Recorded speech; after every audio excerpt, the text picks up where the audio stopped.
for a family of 6 to 2 and have that happen overnight. At least overnight by perception, right? And then the other world is the millennials that do not go to restaurants the same way that we did when we were their age. When we were their age, we were going to restaurants on Friday nights because that was our Friday night, was to go and stand 3 deep at the bar and hang out and blow $100 on drinks, maybe more. For them, 9 times out of 10, if they're going to a restaurant, it's out of utility, not out of entertainment. And so for them, it means, how can I eat what I want within this parameter? And it's usually things like 400 calories, high in protein. The packaging has to be recyclable or compostable, sustainable. And if not, you're out the door. And most companies don't get that. When they had a package that looked beautiful that they used. It's put out by Day Paper, I think, or distributed by them. And it's got this metal lining that has a plastic covering over the metal lining, see-through plastic. So, and it's black outside. So it looks really cool because the lining is gold.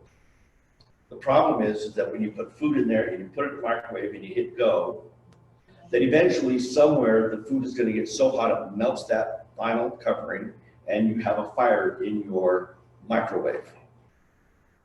So we spent a great deal of time working with a lot of people and found a product by Sabre that is both recyclable and is ovenable and is microwavable. And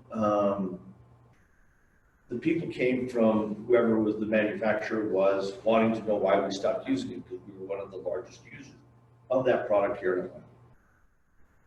And we said, and we told them, we started fires in about 4 microwaves in the last 2 weeks. Has to stop. And I said, it's just not microwavable. He said, yes, it is. I said, no, it's not. He said, okay, technically not, but it is micro-warmable. I said, look, I'm just a restaurant guy. What the hell's micro-warmable? You can put it in a microwave for about 30 seconds. I said, again, that does me no good. And so there are all kinds, so those are 2 different competing things between the millennials and how they use restaurants and food, and everybody, and the empty nesters. Between those 2 sectors, you're taking up the largest population in the economy today. And so if you can find what meets them, you can turn the whole food service industry on its head. When was the last time you saw an Applebee's or a Chili's or a Fridays, brand new concept, never heard of before, that took the country by storm? Like, you saw a Chili's and pretty soon they were everywhere. You saw an Applebee's, pretty soon they were everywhere. When was the last time you saw a concept like that? You haven't. There's a reason for that. Because the restaurant world hasn't figured out where to go next either. Do we stay with the baby boomers? Do we go with the millennials? If we stay with the millennials and we alienate those that brought us to the dance, what's that going to do to us? And so we found that you had to have a story that talked about how you were going to disrupt the market. You had to have somebody in operations that actually had a huge experience level.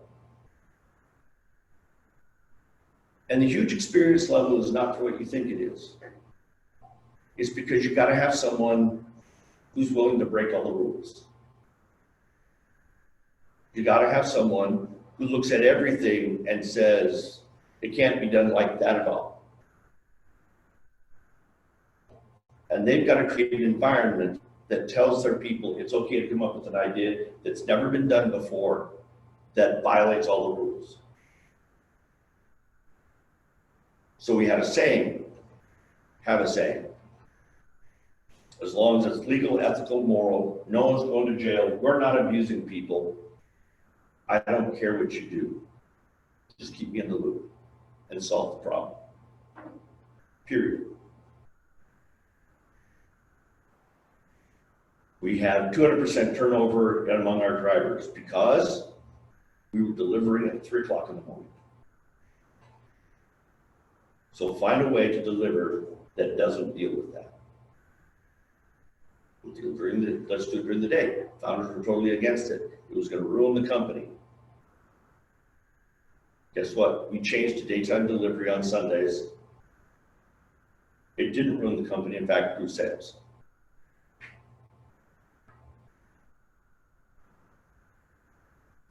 So you have to have a disruptive nature and approach to whatever industry you deign to enter.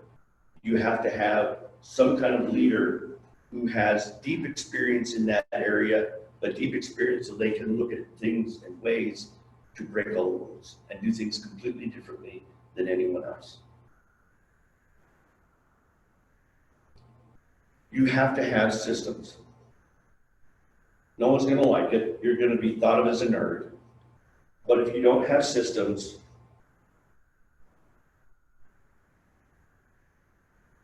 food cost, labor tracking, sales growth, weekly P&Ls, monthly P&Ls, week to date, year to date, against last year comparisons. And there are various software systems that do that within the industry. Start there, because most of them are doing it already. But you have to find one that works, not one that promises it will work, which is what they did. Because the number one driver for them was, is it open source? Because they wanted to be able to tinker with it. And it was cheaper that way.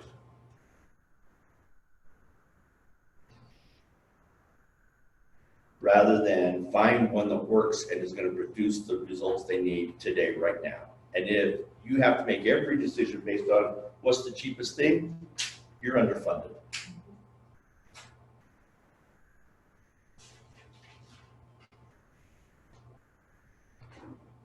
One of the other principles that I have found has served me well when I get involved in any of these kinds of projects is a Stephen Covey principle from his book, 7 Habits of Highly Effective People.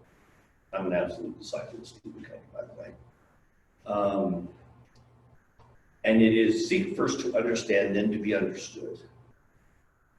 And the reason why that's so important is because it's really easy to walk into a situation and look at everything and say, you got to change all of these things, and however you're doing it is wrong. And so we need to do all of this. And you've never figured out why they were doing it that way in the first place. And sometimes, because you didn't ask and you didn't look at why they do it that way, you didn't realize that there was probably a reason that they went there.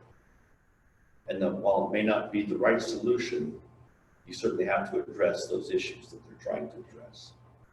You lose credibility very, very fast when you just start making sweeping changes without letting everyone be heard. So when I first went to work for him, I said, the first 30 days I'm going to do nothing. And they said, wait, what? I said, I'm going to do nothing. You're not going to get anything back from me. I'm going to spend my time with your people and see what they do and why they do it that way. I'm going to attend every single meeting you guys decide to have. I'm going to be part of, at least listen to every discussion you have. Then we'll start talking about what I think you need to do. And they said, well, why are you doing that? I said, because I want to understand why you do what you do first. Then tell you how there might be a better way. So disruptor, systems, and the systems have to be written.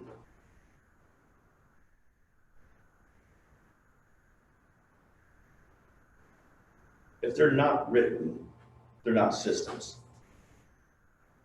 And they're going to be violated 5 minutes after you make the rule. You've got to have something that someone can pick up and read and say, oh yeah, we're supposed to do it that way.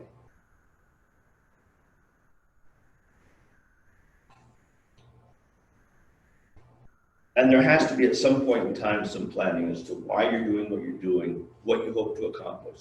So some kind of mission statement and some kind of business plan. One of the most powerful things we did was I made all of the senior executives stay late one night. We waited until everybody left. I was standing in a room and every single wall was a whiteboard. And so we started with, what does it mean to be a personal chef? Let's just take apart, because the actual name was Hey Sage. And the reason why it was Hey Sage was because Sage is spelled S-A-I-G-E, not S-A-G-E. So it's like the wise person. It's supposed to be very powerful. And Hey Sage, you're actually theoretically talking to someone. And so it's supposed to mean, hey Sage, what are we having for dinner tonight? True story. And they could never figure out how to message that. And I pointed out that maybe that's why they shouldn't be used in the first place. But they got involved with people down at, well, I'll tell you who they are there, but they have a very large consulting company and had a large footprint of credibility that came up with it. And it just didn't work, and they couldn't figure out how to message it. So let's talk about who we are. And I made them sit for about 3 hours and we wrote stuff down. And after we wrote it down, we went through and sorted it the top 10 most important things. Then they came another night. Who do we want to be? And we wrote down all of those. And then we sorted them and figured out the top 10. And we did things like that, having to do with who they are, why they're in business, why they want to be in that business, what they hope to accomplish, what benefit do they hope to bring to their customers, why should their customers use them versus somebody else.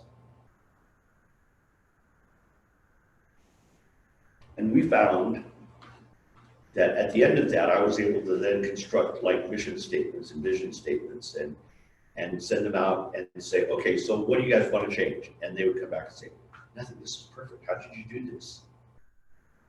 I didn't, you did. I just made you sit down and do it.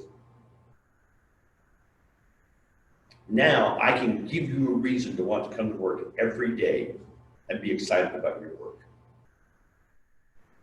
And I said, really? I said, watch this. And we had a small meeting, pulled everyone together, and I said, so the other day we made this mistake and I had to call these customers, and this is what they told me. I don't know what we ever did before we started using Sage. The eating issues in our home are so complex and so diverse because of food allergies and health requirements that we don't know how you do what you do, but you're making some mistakes. We need you to figure it out. And I read a few like that, and then I said, you come to work every day with the ability to impact people's lives. People usually wait till they're my age, retire, and try and find something so they can have a legacy because they've squandered their life. You guys are starting out as millennials being able to do that. And by the way, we're going to pay you for it. And they're like, wow. And I turned to the founders and I said, see, I can tell a story now that gets people charged up. Still there at that point, the one that couldn't